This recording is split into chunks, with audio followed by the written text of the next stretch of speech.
नमस्कार साथियों, ज्ञान विवेक संस्कृत के ऑनलाइन यूट्यूब चैनल में आपका हार्दिक स्वागत है, अभिनंदन है। पिछले वीडियो में हमने अकबर के बारे में पढ़ा था। लगभग के जो वीडियो हैं मुगल काल के ही अपने चल रहे हैं और मुगल काल में अकबर तक जो अपना सिलेबस है वो कंप्लीट हो चुका है। अब हम आज अकबर के बाद में अकबर की मृत्यु हो जाती है। अकबर की मृत्यु के बाद में उसका बेटा जो है जहांगीर, वो राजा बनता है। 1605 से ये राजा बनता है जब अकबर की मृत्यु होती है। 1605 से 1627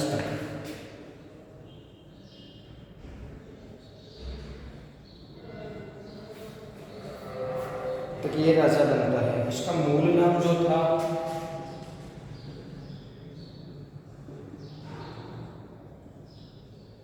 सलीम था। प्यार से अकबर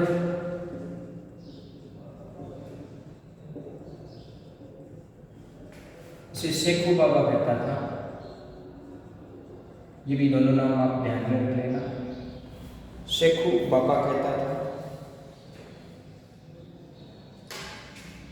माँ जो थी इनकी हरकाबाई थी।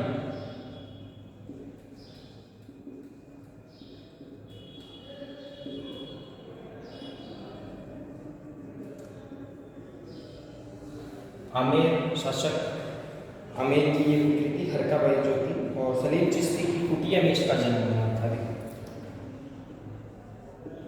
सलीम चिश्ती की कुटिया में हुआ कब था? 1569 में। ये दो चार चीज आप ध्यान में रख लेना।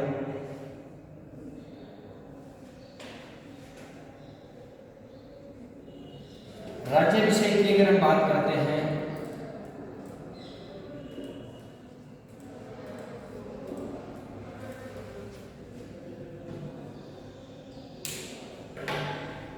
तो कोई राज्याभिषेक नहीं था। अकबर की मृत्यु के 8वें दिन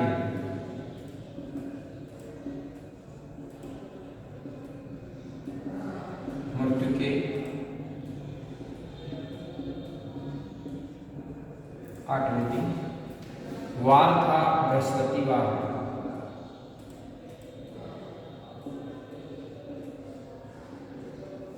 बृहस्पतिवार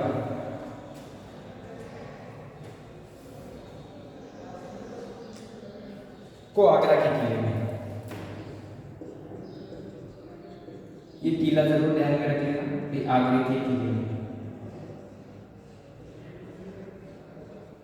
आगरा के किले में। इसके अलावा अपना नाम मोहम्मद जहांगीर बादशाह गाजी रखा था। भाई जब राज्याभिषेक हुआ था तो अपना नाम मोहम्मद जहांगीर बादशाह गाजी, ये इसने अपना नाम जोड़ा था। गाजी जो है वो वैसे धर्मयुद्ध में विजेता जो होता है व्यक्ति,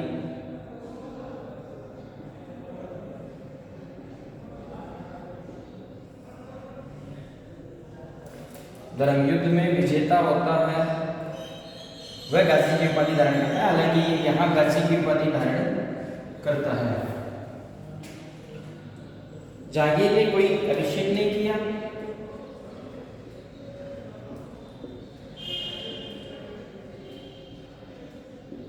कोई अभिषेक नहीं, कोई शपथ नहीं, कोई भी शपथ नहीं ली थी।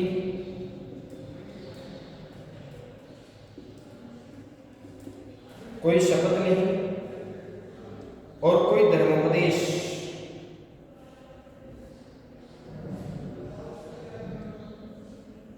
अपने हाथों से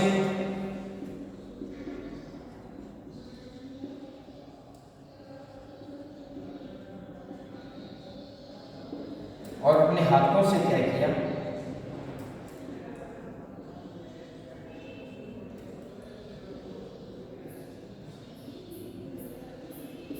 अपने मस्तक पर रख लिया था।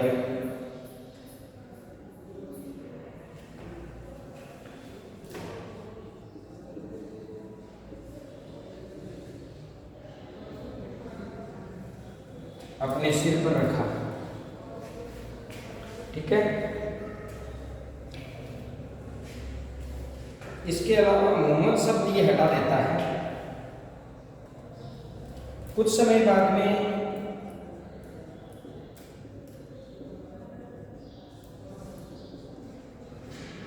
मोहम्मद शब्द हटा देता है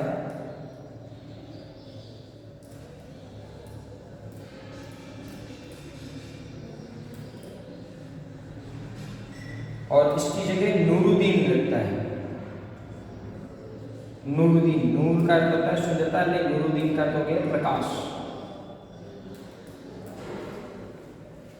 कुछ समय के बाद में मोहम्मद शब्द हटा देता है और अपने नाम के आगे नूरुद्दीन जोड़ा था। ये बदलाव का श्रेय है भारतीय ऋषियों द्वारा।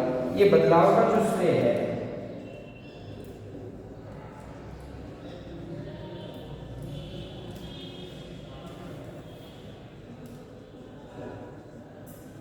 भारतीय ऋषियों द्वारा प्रभावित करता है या होता है।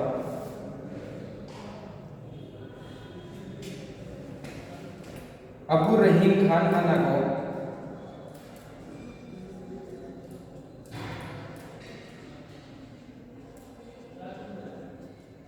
खान खाना को अपना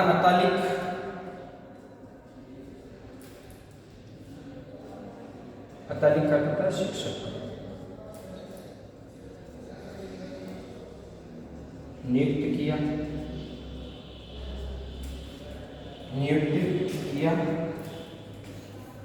ठीक है,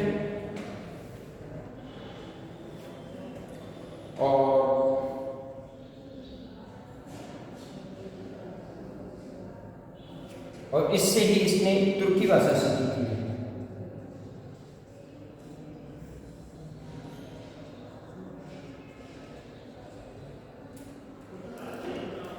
तुर्की भाषा सीखी।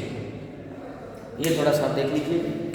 मूल नाम इसका था सलीम और प्यार से अकबर इसे शेखू बाबा कहते थे। सलीम चिश्ती की दरगाह में इसका जन्म हुआ था। माँ जो थी आमेर के शासक की बनी थी। हरका बाई से जोधा अकबर मूवी बनी थी, तो हालांकि ये तो मिर्च मसाला डालकर बनाई जाती है।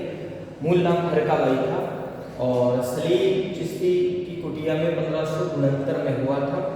अकबर की जब 1605 में मृत्यु हो गई थी तो मृत्यु के 8वें दिन के बाद में गुरुवार के दिन आगरा के किले में अपना राज्याभिषेक करवाया था और अपने नाम के आगे मोहम्मद जहांगीर बादशाह गाजी की उपाधि इसने धारण की थी। कुछ समय बाद में मोहम्मद शब्द हटा देता है और उसकी जगह नूरुद्दीन यानी प्रकाश, और ये देन उसकी भारतीय ऋषियों की थी।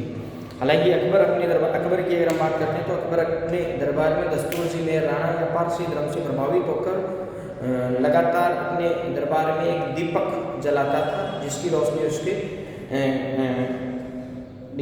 दरबार में होती थी। दीपक जलाता था। जब ये मोहम्मद शिया मुस्लिम धर्म में इस्लाम धर्म में शामिल नहीं है।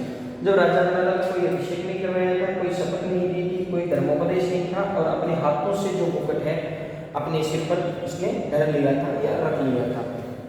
ये मैंने बता दिया था कि मोहम्मद शब्द हटा देता है और नूरुद्दीन कर लेता है। पहला जो शिक्षक है अबू रहीम खान था, जो रहीम जी जो थे उनको अपना शिक्षक ये नियुक्त करता है अतालिक, और इनसे ये तुर्की भाषा जो है उसका ज्ञान ये प्राप्त करता है।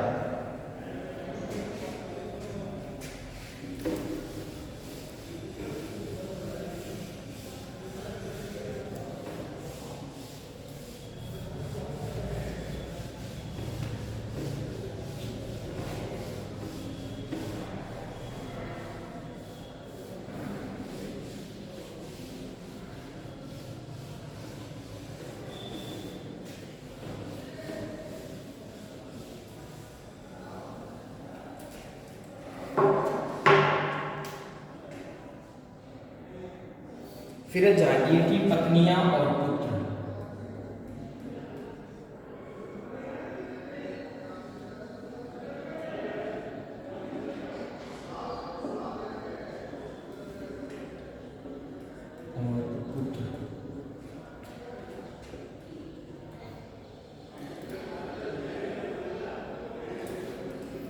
जहांगीर की पत्नियां और पुत्र पहली है मानबाई।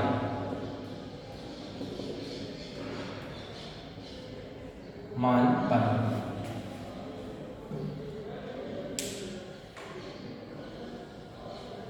ये भगवंत दास की पुत्री,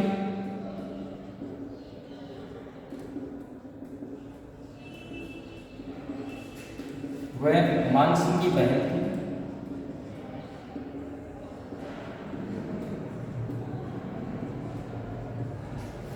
आमेर की ये राजा है, वर्तमान जयपुर।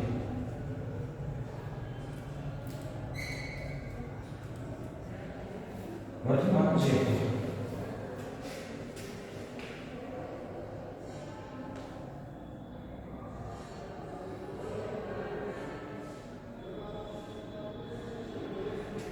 इससे सलीम का पहला विवाह हुआ था।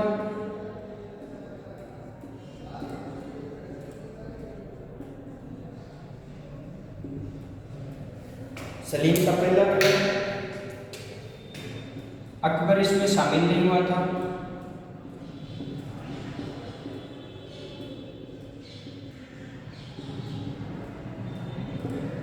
इसके पुत्र हुआ था, पुत्र का नाम था खुसरो।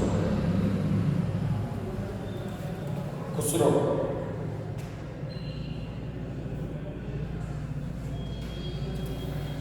पुत्र जन्म के बाद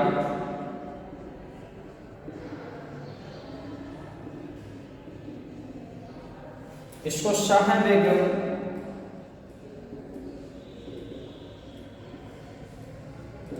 कहा जाने लगा।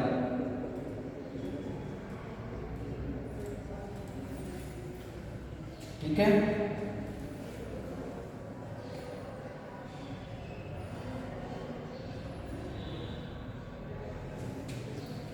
ये जहांगीर की आदतों से दुखी थी।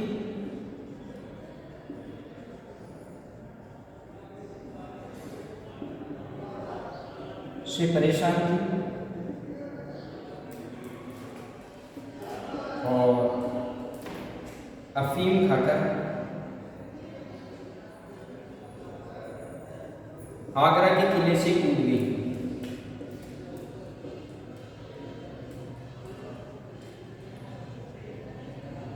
कूदकर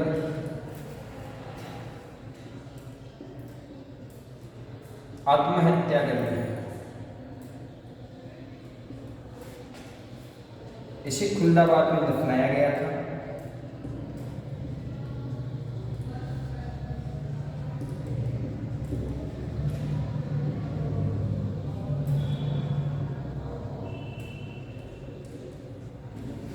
खुलदाबाद में दफनाया गया था। दूसरी थी जगत गोसाई।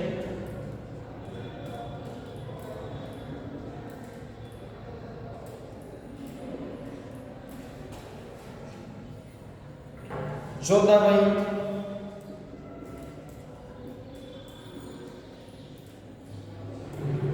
या मानमती।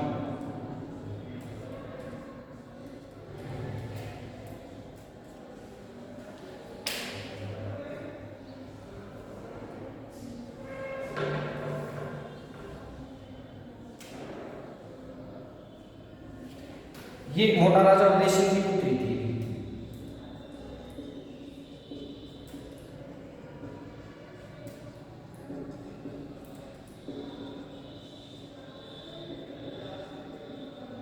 पुत्री थी।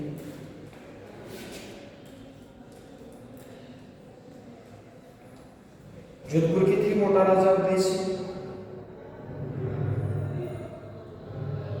मलिक ए जहां इसकी उपाधि थी।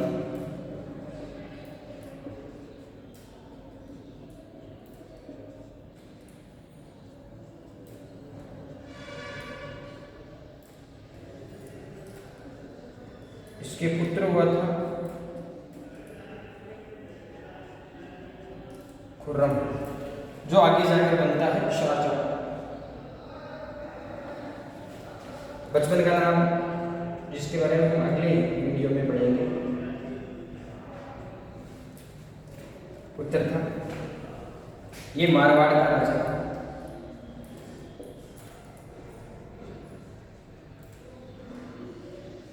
मारवाड़ का राजा था।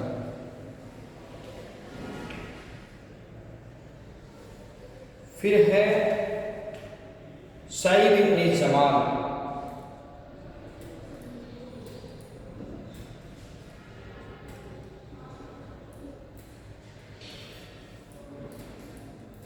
साइब इब्न जमाल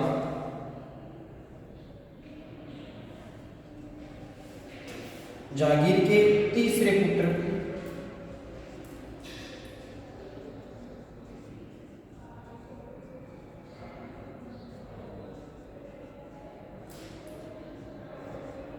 परवेज की मां थी, परवेज की मां थी।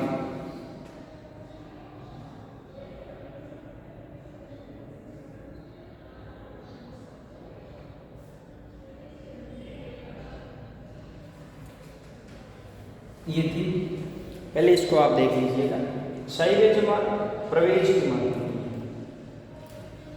पत्नियों की अगर हम बात करते हैं तो मानबाई जो थी ये आमेर के राजा भगवंत दास की पुत्री थी और मान सिंह की बहन थी। राजा था आमेर और वंश था इनका कछुआ वंश था और इन्हीं से राजपूतों की शेखावत जो खाप है उसके उदय हुआ था। खराब शेखानी के सलीम का इसके साथ पहला विवाह हुआ था। अकबर इसमें शामिल नहीं हुआ था, कोई युद्ध क्षेत्र में या कहीं गया हुआ था। इसके पुत्र होता है खुसरो।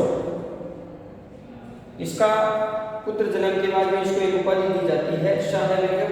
ये शरीर की आदतों से परेशान थी और एक दिन अफीम खाकर या जहर खाकर आगरा के किले से कूद गई और अपनी यह लीला जो है वो समाप्त कर दी और इसको खुलदाबाद में दफनाया गया था। दूसरी पत्नी थी जगत गोसाई जोधाबाई या मानमती या भानुमती इसे कहते हैं। ये जैसलमेर या मारवाड़ का जो राजा था मोटा राजा उदय सिंह की बेटी थी। इसे मलिक जहां की उपाधि थी और इसका एक पुत्र रत्न हुआ था जो आगे चलकर राजा बनता है खुर्रम, और खुर्रम जो है वो शाहजहां के नाम से राजा बनता है। फिर एक साहिब इब्न जमाल, ये जहांगीर की तीसरे पुत्र परवेज की मां थी। परवेज जो है वो बचपन में बीमार हो गया था तो इसके सैया पे, जैसे बाबर ने मैंने आपको बताया था कि जब हुमायूं अपने बचपन में बीमार हो गया था तो किसी हकीम या किसी मुल्ले ने ये बताया था कि भी इसको ऐसा रोग है तो इसकी जो बीमारी है आप पढ़ लो। तो बाबर उसको 3 चक्कर काटता है और फिर बाबर बीमार हो जाता है और हुमायूं जो है वो सही धीरे धीरे ठीक होने लग जाता है। ठीक उसी प्रकार परवेज के सैया के भी ये 3 चक्कर काटता है। फिर जहांगीर का चौथा जो पुत्र था वो था शहरयार। 3 पुत्रों की बात हो गई थी। चौथा पुत्र था शहरयार जो इसकी एक दासी का या रखेल का पुत्र था।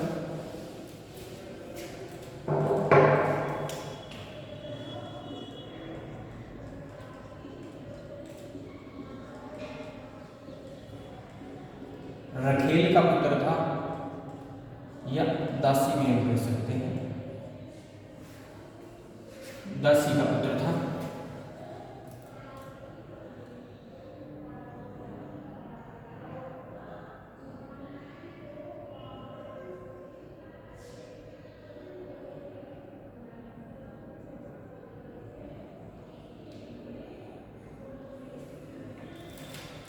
जहांगीर ने ये तो थी यहाँ तक कि 4 पुत्र हमने बात कर ली थी। 4 पुत्रों में एक खुसरो था, खुर्रम था, इसको अंधा करवा दिया जाता है, बहुत सुंदर था। खुर्रम था, शहरयार था, परवेज था। 4 पुत्र थे, इसको अंधा करवा दिया जाता है। फिर शारजहां कंधार या वहाँ अफगानिस्तान ले जाता है और वहाँ इसको छुरा घोंप कर मार दिया जाता है और कहता है कि भाईजान के पेट में दर्द था इसलिए वो वहीं खत्म हो गया था। इसको छुरा घोंप कर और बचपन में इसको थोड़े जब जवानी के दिनों में इसको अंधा करवा दिया जाता है। जहांगीर एक ये थे इसके पुत्र और पत्नी। फिर आप लिखिएगा जहांगीर ने आगरा के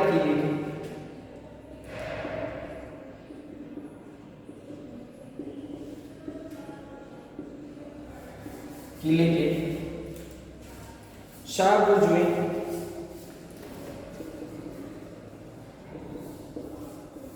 शाहबुर्ज में 30 गज लंबी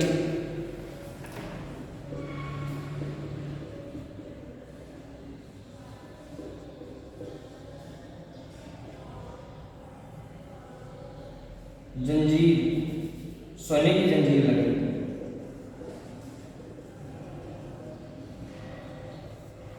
न्याय की भी लगी थी, और पूरे आजीवन इसको एक बार भी नहीं खींचा था, क्योंकि इस पर पहले ये लिखा था कि फरियादी को फरियाद करने से पहले अगर फरियादी की फरियाद झूठी निकल जाती है तो उसको मृत्युदंड दिया जाएगा। और भ्रष्टाचार उस समय भी व्याप्त था, क्योंकि जो उच्च ओहदे के जो लोग होते हैं वो कहीं ना कहीं अगर गलत भी होते हैं तो पैसे देकर या किसी साम दाम भेद दंड के माध्यम से उसको गलत साबित कर सकते हैं, और गरीब को कभी न्याय नहीं मिलता है। वर्तमान समय में भी यही कंडीशन है। भ्रष्टाचार जो है वो उस समय भी था। कुछ भी कर लो, भ्रष्टाचार जो है वो कभी नहीं मिटेगा, चाहे नरेंद्र मोदी की सरकार है या अकबर की है या राणा प्रताप की है, क्योंकि जो भ्रष्ट व्यक्ति है वो भ्रष्ट ही रहेंगे, कभी परिवर्तन नहीं होगा। चापलूसी, भ्रष्टाचार, ये चीज़ें कभी परिवर्तन नहीं होगी। सोने की जंजीर तो इन्होंने लगा दी थी, लेकिन सोने की जंजीर लगाने के बाद पहले ये कह दिया गया था कि जब कोई फरियादी फरियाद करता है और उसकी फरियाद अगर झूठी निकल जाती है तो उसको मृत्युदंड दिया जाएगा। सीधी सी बात है कि अगर गरीब व्यक्ति के साथ कोई गलत कार्य हुआ है, वो फरियाद लेकर भी जाएगा तो उसको गलत साबित करने वाले जो लोग हैं वर्तमान समय में बात करते हैं, तो वैसे जो लोग हैं वो बहुत सारे उस समय भी थे, आज भी है, और सच को झूठ और झूठ को हिटलर जैसे लोग भी थे, और वैसे लोग थे तो जिसके कारण ये एक बार भी नहीं खींची गई थी।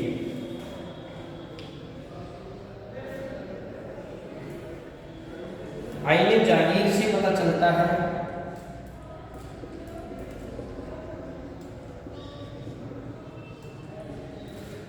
किसने 12 अध्यादेश जारी किए थे।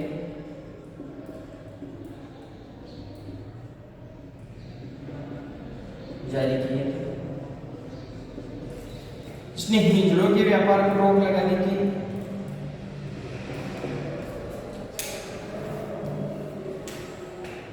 हिजड़ों के व्यापार पर रोक, बच्चों के, छोटे बच्चों के व्यापार पर रोक, और सबसे ज्यादा हिजड़े जो है वो बंगाल से निर्यात या आयात होते थे, व्यापार होता था, रोक लगा दी थी। दिवाली के दिन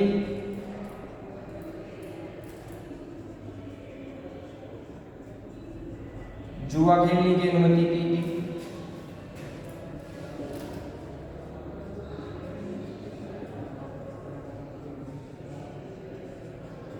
और ये स्वयं भी जुआ खेलता था। तंबाकू पर इसने रोक लगाई। पुर्तगाली तंबाकू को लेकर आए थे।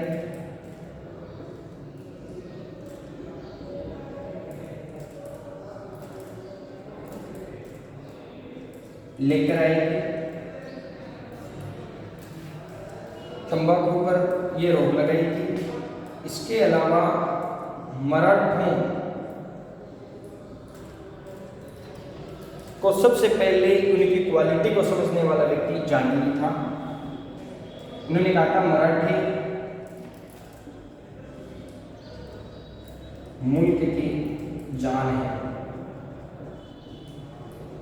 जहांगीर ने कहा था। चित्रकला का ये बहुत गजब का कला का काल जो था स्वर्ण काल था। चित्रकला का बहुत अच्छा जानकार था। ये चित्र को देखकर या हाथ लगाकर ये बता देता था कि ये चित्र अमुक अमुक व्यक्ति का बनाया गया है। चित्रकला का काल जो था जहांगीर का स्वर्ण काल माना जाता है। ये थी इसकी बेसिक सी बातें। और वीरवार और रविवार को पशुवध पर इसने रोक लगाई थी। वीरवार होता है अपना गुरुवार, वह रविवार को पशुवध पर रोक लगाता है।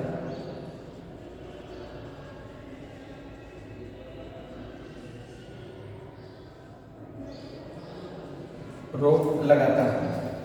ये इस पर इसलिए लगाता है क्योंकि इसका इस दिन राज्याभिषेक होता है और ये जन्मदिन होता है।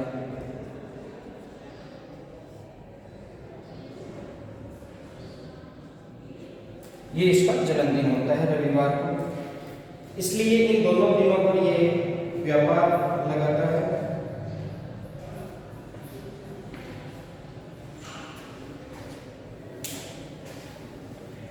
इसके अलावा ये जो जुआ खेलता था और स्वयं भी जुआ खेलता था, 3 रातों तक चलता था।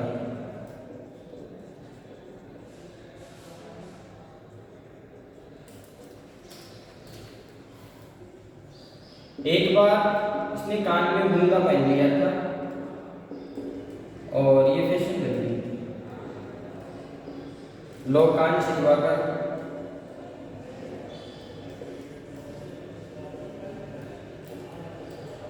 कान में गूंगा पहनने लगे थे। इसका कोई असाध्य रोग हो गया था जिसके कारण एक बार इसने कान छिदवा लिया था और कान में गूंगा पहन लिया था, और कान में गूंगा पहनने के कारण ये उस समय एक फैशन बन गई थी और लोग जो है वो कान में गूंगा पहनने लग गए थे। ये था जागीर, बात करनी थी। आइए जागीर में 12 अध्यादेश है, इनके बारे में हम अगली वीडियो में चर्चा करेंगे। ये जुड़ों के व्यापार पर रोक लगाते हैं, सर्वाधिक जो है वो बंगाल में होते हैं। बच्चों के व्यापार पर ये रोक लगाता है। दीपावली के दिन ये जुआ खेलने की अनुमति देता है, स्वयं जुआ खेलता है और 3 रातों तक ये चलता रहता है। वीरवार और रविवार के दिन ये पशुवध पर रोक लगाता है। इसलिए लगाता है कि गुरुवार के दिन इसका राज्याभिषेक हुआ था और रविवार के दिन इसके पिता का जन्मदिन था। खुसरो को ये अंधा करवा देता है। कान में गूंगा ये बताया था भ्रष्टाचार था। और शाहपुर में 30 गज लंबी सोने की जंजीर या न्याय की जंजीर जो है वो इसने लगवाई थी, जिसमें ये लिखा था कि अगर कोई फरियादी की फरियाद गलत निकल जाती है तो उसको मृत्युदंड दिया जाएगा। भ्रष्टाचार था व्याप्त, इससे पता चलता है। ठीक है, ये था। और अगले वीडियो में जागीर की कुछ जो बातें हैं वो करेंगे। फिर अपने जो है शारजाह है और औरंगजेब है और कला संस्कृति है वो हम अगले वीडियो में किसी में अध्ययन करेंगे। तब तक के लिए धन्यवाद।